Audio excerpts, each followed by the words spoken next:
कर चले हम फिदा जानो तन। हाय फ्रेंड्स, मुझे नहीं मालूम आप लोगों में से कितने लोग कैप्टन सोहरब कालिया को जानते हैं।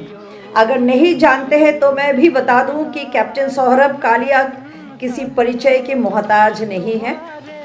जाट रेजिमेंट से बिलोंग करते थे कैप्टन सोहरब कालिया और 1999 में कारगिल वार के वक्त जो है वो कारगिल पर तैनात थे और एक दिन वो जो है अपने 5 फौजियों के साथ LOC लाइन ऑफ कंट्रोल में गश्त लगा रहे थे कि वही तभी उन्होंने अचानक पाकिस्तानी फोर्स का हमला करते हुए देख लिया।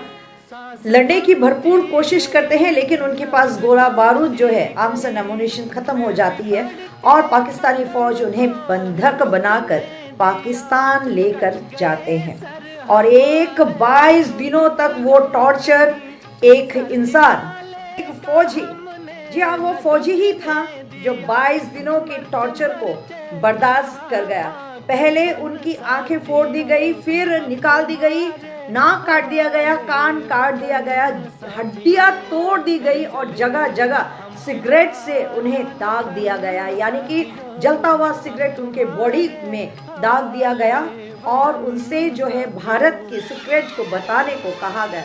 लेकिन वो एक फौजी थे, उन्होंने आखिरी दम तक जो है अपनी मुंह नहीं खोली और बाद में उनको मार दिया जाता है।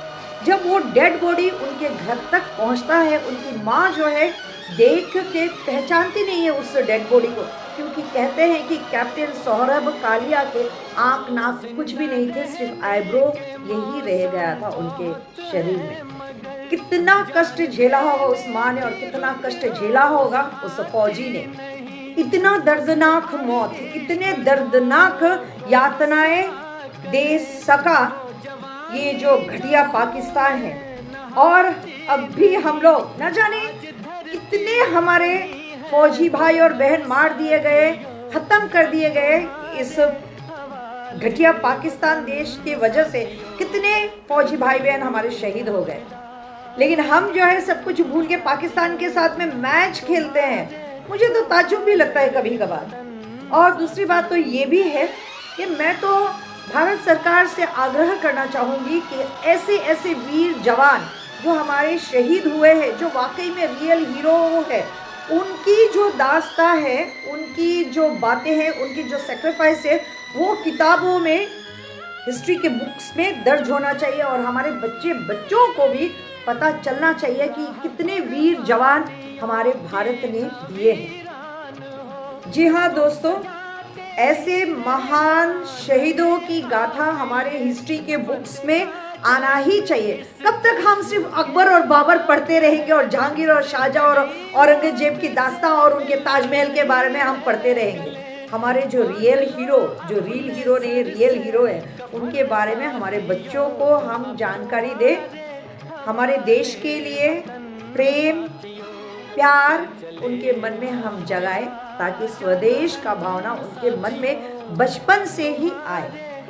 तो मैं तो यही भारत सरकार को एक बार फिर से कहना चाहूँगी कि हिस्ट्री के बुक्स में हमारे रियल हीरोज़ जो हमारे फौजी भाई बहन हैं, उनकी दास्तां, हमारे वैज्ञानिकों की, साइंटिस्ट लोगों की दास्तां और जो भी देश के लिए काम करते हैं उनकी दास्तां जो है वो दर्ज होना ही चाहिए। हालांकि दोस्तों, कारगिल वार खत्म होने के बाद में, समाप्त होने के बाद में गवर्नमेंट ऑफ इंडिया ने हमारे शहीद हुए जो वीरगति को प्राप्त हुए थे पोस्टुमसली, उन शहीदों को अशोक चक्र, परमवीर चक्र से नवाजा।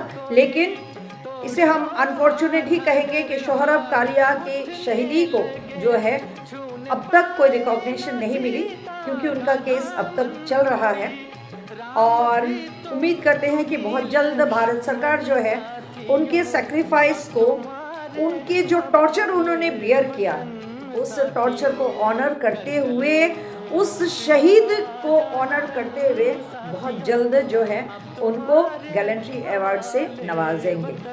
और हम सोहरब कालिया, कैप्टन सोहरब कालिया को नमन करते हैं दिल से। वो जहाँ भी है उनकी आत्मा को शांति प्राप्त हो। जोर से बोलिए, वंदे मातरम।